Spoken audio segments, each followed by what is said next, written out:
Hi everyone, welcome back to my channel Tea&Art. I hope you all are well. So let's start today's video. So what I'm doing here is that this is a leaf and it is a fresh leaf, and I'm pouring some Let's Resin UV resin on the top of the leaf. And just to make it clear that I am pouring the resin on the area that is textured, so not the plain side but the texture side of the leaf. So I have a lot of videos on this technique that I have shared and they got so popular. So before I was making smaller leaves, but this time I'm making a bigger one. So you can use any tool, just you need to spread your UV resin on the top of this leaf.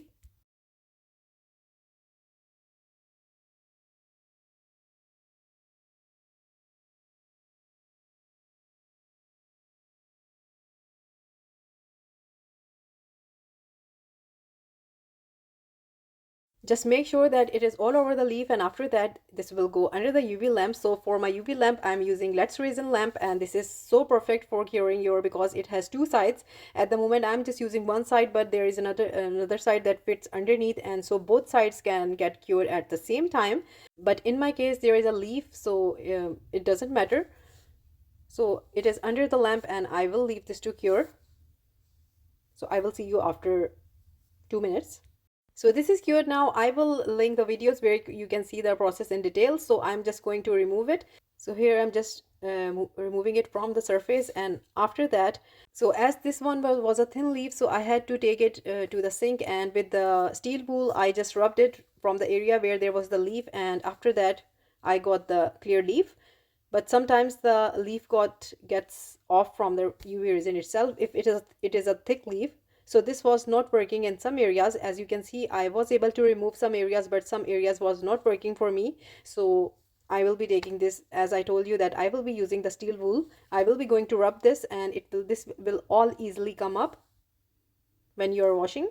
So this is how it looks like after washing. So you can see how clear it is, and mostly all of the leaf is been removed, but some areas were there. So now to the main part, and the main part is that I will be using this mold here, and this is such a cute frog mold. So for this frog I will be using the eyes. So I need to put the eyes first inside the frog before pouring any sort of resin. So this is the eye set of the eyes that I selected. So I have a mixed bag of eyes and they are in different sizes. So I select the size that will fit into the mold. So what I did here is that I put a little bit of UV resin onto the spot where I want to put the eyes, and I am just putting up the eyes. So and after that I am curing it under the UV light. So there is a tip, and a lot of people do use this, is that when if you are not sure from with the direction of the eye, you can draw a line with the help of a pen in the direction of the eye, so you know that you are putting the eyes in the right direction. A bit tricky, but there are so many ways, and a lot of artists have shared a lot of ways to put the eyes into the animals. There's including frog, gecko, and many other creatures. So I have put one eye, and for the second one, as I showed you, I have drawn the line. So I will be putting the UV resin again a little bit onto the spot, and after that with the help of tweezers I will be setting the eyes. Here you can see that I have placed the eyes, and this is going under the UV lamp, so it's going to cure, and after that I will be doing the technique that I'm going for. Meanwhile my eyes are curing, my frog's eyes are curing, I will be taking out the magical ingredient, and these are the Opal Chameleon Flakes by Let's Resin. Believe me, you need to buy this set if you want to make magical items. You need to have this, and those who have this know that I'm not saying it wrong, that you get so many amazing effect, and you will see that in the end that I'm not lying. You will see the results. Before this video I have done another video, and every time I use these flakes, these are on next level, I just tell you. So my eyes are in place, and what I'm doing here is that I am making spots for the frog here. So this is just the water technique or the raindrop technique, lot of names for this technique, and that's what I'm doing here. So I'm using Let's Resin UV resin here. So randomly I'm just placing it, there is no design, nothing. So this is going to cure under the UV lamp by Let's Resin again. And this is cured, and now I'm going to use the flakes. No matter what color you use, you will get the magical effect every time. So I'm using a mix and match of different colors here, and I'm going to rub these flakes inside the mold and using different colors.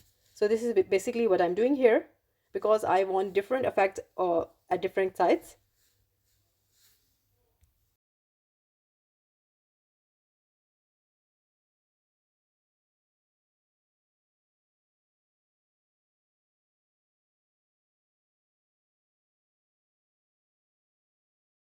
And after doing that, I will be pouring the Let's Resin black resin, and this is a black epoxy resin. So you have ready-made black resin and you just mix it together, both parts equally 1 to 1, and you get a black resin ready to go. No need for any epoxy pigment. So this is also a very amazing product by Let's Resin, and it's really handy. I do use this a lot. So for my, yeah, this is going to be my final layer for this frog, and after that I will leave this to cure and I will see you next day. So this is the next day and my frog is already cured, but I'm going to show you that later on. But before that, I'm going to prep my leaf that I showed you in the beginning, but I made out of UV resin and the real leaf. So again, I used the Opal Chameleon flakes, and now I'm going to use the Chameleon powder, and this is again by Let's Resin. So what I'm going to do here is that I'm just selecting the side, and this is the texture side. So I have poured a little bit of Let's Resin UV resin into the container. To this I will be adding the mica pigment that I'm going to put, and this is the Chameleon Mica pigment. So why I am doing that, the reason is that I find that when I add the chameleon or any mica into the resin, it enhances the color. I accidentally dropped a lot, so I'm going to put some back into the container. So don't worry, no UV resin went into the pot. I only poured the extra. So I'm just mixing it, and after that I will be applying this. So I get a very intense and then the application is really well by this way. So now I'm going to brush all the UV resin mixed mica onto the leaf. So I'm using a little dark color inside, and then for outside I will be using the lighter color, just to get the natural color of the leaf.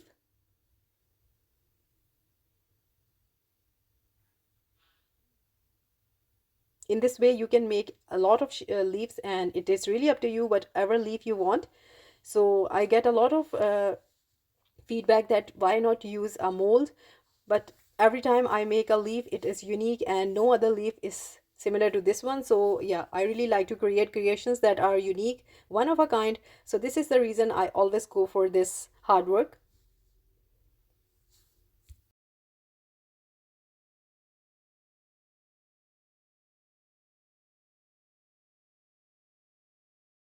So after doing this, it is going under the UV lamp, and when it's cured, I'm going to use this black spray for the back. You can also use a black UV resin. You can use black UV black resin. I really wanted to see the instant results, so I did this, and you can see how beautiful these chameleon powders are by Let's Resin. And so after that, I did poured a layer of resin on the back of the leaf to give it some strength. Now it's time. So now is the magical time when I'm going to show you the frog. So it's been demolded and you can see the colors and the eyes. I know one of the eyes got a little bit of here and there, but still I'm in love with this. I'm going to show you the color, but the mold was not shiny, so I need to do a top coat. So I'm just simply mix the resin, and I'm pouring on top of the frog. So I'm just simply rubbing the resin onto the frog here, and I will leave this to cure.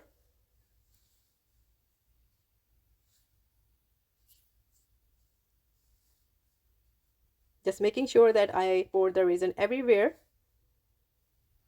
So you can see already it has enhanced the beauty of this frog.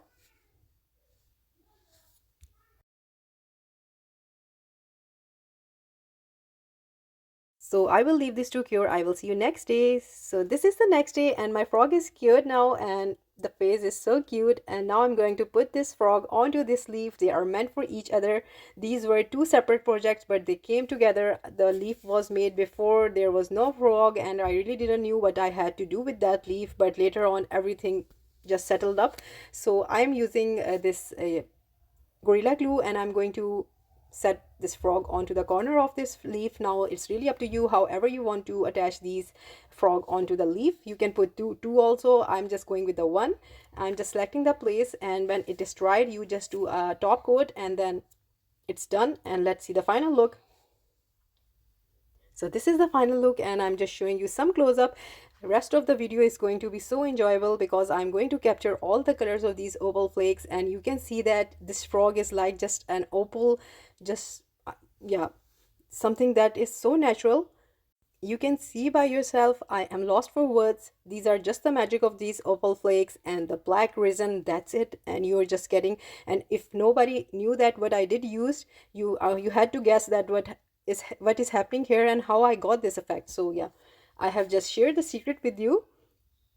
I'm doing some close-ups and you can see them yourself. Now it's time to buy the opal flakes and just go and buy them. So I will link everything in my description, and there are discount codes if you like to treat yourself. So I do apologize that sometimes I do speak really fast, and that is not something that is in my control, because sometimes I myself get so excited. As you can see, I really don't have words for this frog, but yeah, I will try my best to make good videos for you. So like, subscribe and share. Thumbs up if you like the video, and if you haven't subscribed, please consider do so, and take good care of yourself and enjoy the rest of the video by watching these beautiful colors of the frog. Bye bye.